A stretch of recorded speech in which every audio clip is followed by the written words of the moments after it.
Okay, magsalita ka na. Hello, yun nagdadrive. Papunta tayo saan, friend?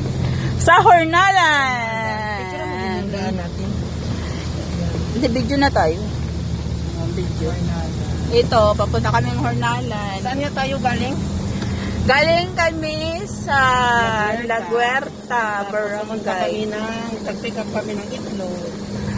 Ang sarap talaga ng simoy ng hangin. Walang hindi polluted. Ang daming puno. Ayan, nag-practice si Beshi ng drive.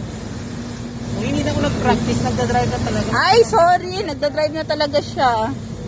Kasi kulang lang sa sasakyan.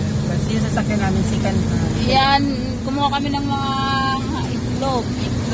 Super dami. Galing na Beshi mag-drive ay. Tapos dediretso kami mag night swimming, charot. Walang COVID sa amin. Ako din. Ikaw din. Yan. Yan yung beshi ko. Beshi Eva. Nagala kami, sobrang init. Ang init dito. Kaya papayaw bar.